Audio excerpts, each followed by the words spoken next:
안녕하세요. 뻔뻔한 복덕방입니다. 구독과 좋아요, 알림 설정, 회원가입 부탁드리겠습니다. 이거 그냥 완전히 모래성을 쌓는 건데, 아니 어떻게 2월도 860조 주담대 잔액이 나올 수가 있겠습니까?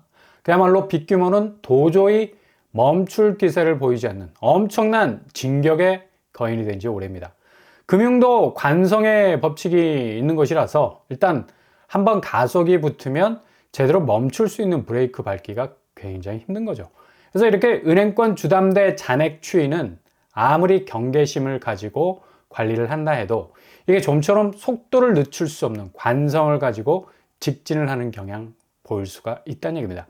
그래서 시중은행에서도 급한 불을 끄기 위해서 전체적인 금리 인상 모드로 가고 있습니다. 그래서 한간에 떠돌고 있는 이 주담대 금리 많이 내려갔다는 말은 여전히 베이커리 부풀리는 소리고 이스트가 뿌려지고 밀가루 반죽 빵빵하게 올라오는 소리가 아니란 얘기입니다. 이제 서서히 꺼져가고 있습니다. 금리 인하의 궤적은 미국에서나 기대하고 있었던 풍문이었는데 이것마저도 물 건너갔잖아요. 은행채 금리 다시 올라가니 시중은행은 다시 직진 모드로 가는 건데 KB국민과 우리은행이 2월에 이미 금리 인상 단행했습니다. 그리고 신한 역시도 다음 달, 그러니까 내일 4월 1일부로 본격적인 금리 인상에 들어가게 되죠. 하나은행과 농협은 검토 중에 있습니다. 이렇게 되면 은행 대출 문턱이 자연스럽게 높아지고 지금까지 어느 정도 정책 금리에 기반한 상품들로 대출 상품이 꾸려졌었는데 이마저도 사라지게 된다는 거죠. 그래서 향후 중도금 대출이 관건인데 은행 창구에선 상당 부분 중도금 대출을 땡겨오기 힘들 상황에 처해질 것으로도 보이네요. 게다가 스트레스 DSR이 작동이 되고 있어서 가상금리가 점차적으로 적용이 되면서 부동산 쪽으로 흘러갈 수 있는 자금이 더욱더 고갈될 가능성 아주 많아졌습니다.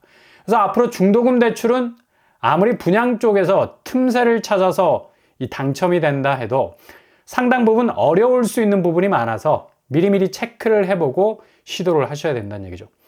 아무튼 지금 가계부채를 눈에 띄게 때려잡기 위해서 금리를 올려야 한다는 이 프레셔가 작동 중에 있기 때문에 이젠 더 이상 올해 초만 해도 상생금융이라는 말은 이미 메아리가 돼서 깃바퀴에 한 바퀴 반 돌다가 사라진 지 오래가 됐죠.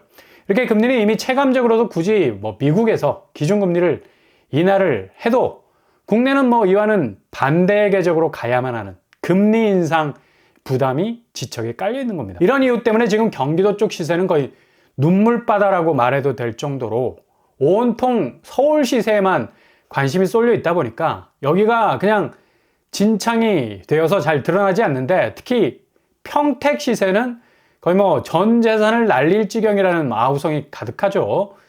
신안 인스빌, 이 고덕동에 위치한 곳, 고점 11억 대비 6억 7천 수준. 여기 2020년에 준공이 된 곳인데 거의 신축급에 들어가죠. 근데 거의 4억 4천 가까이 하락하고 있습니다. 퍼센테이지로 따져도 40% 가까이 떨어지는 추세 보이고 있고요. 삼성 반도체 호재를 물고 있는 평택이라서 많은 분들이 여기 진입을 했고 대한민국 최후의 개발 도시로서의 위상도 있었는데 이렇게 속절없이 집값이 나락으로 가고 있는 상황. 그리고 고덕신도시 제1풍경채 여기도 엄청나게 집값이 뛰었던 곳인데 거의 널뛰기를 했던 곳이라 할 수가 있죠. 근데 고점 11억 대비 7억 수준으로 내려앉고 있습니다. 고점 대비 4억 정도 하락하고 있는 걸 볼 수가 있죠. 35% 하락. 고덕동 쪽은 한창 대부분 신축들이 질비하게 들어서고 있어서 많은 사람들이 청운의 꿈을 안고 들어온 곳인데도 이렇게 집값이 사정없이 꺾이는데 대체로 4억 이상으로 하락하는 추세. 이렇게 되면 대출 땡겨온 자금들 이제 그냥 술술 빠져나가는 건 시간 문제인 것 같고 자칫 예상했던 자산 가치까지의 기준이 도달되기 어려운 상황에 있어서 그냥 집주인들이 대성통곡이 나올 수밖에 없는 상황까지 몰리고 있는 거죠. 그리고 평택 고덕 8학원 여기도 고점 9억 8천 대비 6억 4천에 거래가 됐습니다. 3억 4천 정도가 하락 추세에 있는데 34% 정도 빠지고 있네요. 이렇게 지금 비교적 신축이라 할 수 있는 매매 시장이 거의 폭격을 맞고 있는데 거의 언론에선 조명이 잘 안 되고 있죠. 경기권은 애초에 이렇게 하락 추세로 가는 모습이 급격한 전진 모드였는데 서울만 집중 조명이 되다 보니까 지난주 서울이 0.1% 찔끔 오른 걸 보고 대한민국 모든 부동산이 다 오른 것처럼 설레발들인데 경기권은 뭐 거의 죽어나가고 있습니다. 부동산원 지표에서도 볼 수 있었듯이 전국 수도권 지방은 거의 낙폭이 굉장히 커지는 걸 볼 수가 있죠. 이렇게 심각하게 떨어지는 지표는 안 보고 서울 찔끔 반등한 건 가지고 온 사방 난리가 나니까 이런 해석도 되게 좀 확대되는 경향이 큰 걸 볼 수가 있는 거죠. 화성 쪽은 좀 어떨까요? 여기도 삼성 호재로 인해서 들썩거렸던 곳인데 동탄역 시범 하나 꿈에 그린 고점 17억 대비 12억으로 떨어져 나가고 있고 고점 대비 5개 가깝게 추락하고 있습니다. 동탄역 롯데캐슬 알바트로스 고점 14억 대비 10억으로 하락하고 있고요.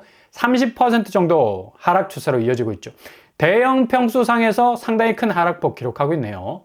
GTX-A 개통과는 좀 무관하게 집값은 전체적으로 하향으로 움직이고 있습니다. 그리고 동탄 더샵 레이크 에듀타운 역시도 고점 12억 대비 7억으로 떨어지고 있어서 4억 3천 정도 하락 추세를 보이면서 35% 정도가 하락하고 있습니다. 이렇게 평택과 동탄은 삼성반도체라는 호재를 등에 업고 있는 곳임에도 불구하고 하락 추세는 거의 뭐 고속으로 떨어지는 모습 보이고 있네요. 그리고 지방에선 세종이 거의 압도적인 추락세 보이는데 특히 세종은 상가 공실률이 기록적이죠. 14% 정도 수준이었는데 작년 4분기에 19% 정도로 급속도로 증가하는 추세 보이고 있습니다. 거의 세종은 상가 쪽을 들여다보면 유령상가라는 말이 딱 어울릴 정도로 을씨년스러운 모습을 그대로 드러낼 정도로 상가 쪽은 거의 뭐 젬병 수준이죠. 거의 상가 3곳 중에 한 곳이 공실이 뜰 정도로 그냥 한 곳이 공실이 나면 우르르 도미노식으로 무너지는 모습 보이고 있습니다.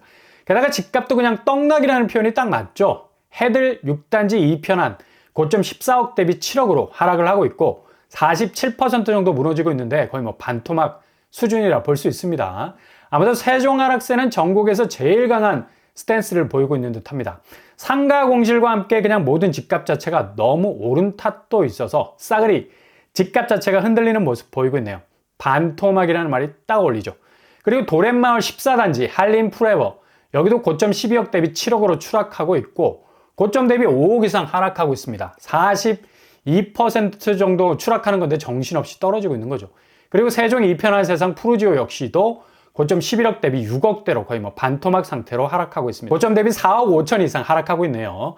이렇게 세종이 급락하고 있는 건 바로 그렇다 할 호재가 없었음에도 불구하고 집값이 너무 올랐다는 거. 그리고 이후에 집값이 빠지면서 더욱 가파르게 아주 날카롭게 빠지는 건 바로 이후의 호재도 더 없다라는 사실. 그냥 공직시설만 있을 뿐이고 이번에 국회의사당이 빠른 속도로 추진이 되면 뭐 혹시나 호재로 작용할 수도 있는 여지도 있겠지만 너무나 집값 체력이 약해진 상황이라서 다시 반등하기가 정말 어려운 부분이 있습니다. 이게 지금 경기권, 지방이 거의 집값 하락 추세가 어마무시한 편이죠.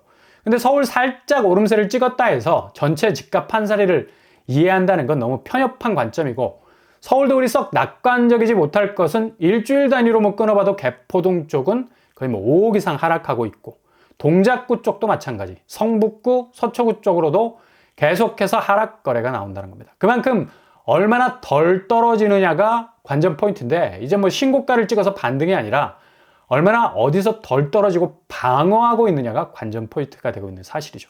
그래서 향후 집값은 초반에 말씀드린 대로 시중은행이 내일부터 다시 주담대 금리를 올려서 적용을 하기 때문에 더욱 부동산 자금 줄기는 좁혀질 수밖에 없어서 여러모로 거래 둔화는 계속 지속이 될 거고 4월 중순 이후부터는 실질적인 거래가의 지표가 더욱 확실하게 드러날 수도 있어서 집값은 정말 아무도 모를 하향 저점으로 갈 가능성 아주 많다는 사실이 바로 이런 팩트를 뒷받침해주고 있죠. 용산에 이어서 강남도 뭐 알짜 땅이 공매로 나올 만큼 지금 뭐 건설업계도 심상치 않은 상황에선 공동주택 가격이 견고하게 버틴다는 건 말이 안 되는 소리죠. 그러니 향후 경기권 지방의 하락세가 다시 바운스, 서울 쪽으로 부메랑이 돼서 돌아온다는 것 분명한 이 지향점으로 날아오게 될 그런 사실은 분명해 보이네요. 그래서 4월 쪽이 더욱 하락 무게가 높아질 수 있다는 걸로 예측을 해볼 수 있다는 얘기죠. 아무튼 다음 주 시작되는 부동산 시장의 변화를 예의주시 잘 지켜보시고 체크하실 수 있길 바랍니다.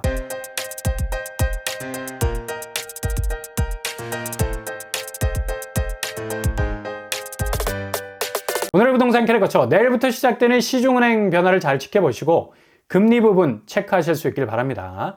그리고 경기권 지방 하락세가 심상치가 않죠. 곧바로 서울도 반등이 아닌 이런 하락세 영향 직격으로 받게 될 것으로 보입니다. 잘 지켜보시면서 체크하신다면 포인트 찍을 수 있을 것 같네요. 오늘도 응원합니다. 항상 여러분의 길이 꽃길만 되실 수 있길 바랍니다. 이상은 뻔뻔한 번 폭발을 마치겠습니다. 구독과 좋아요 부탁드립니다. 감사합니다.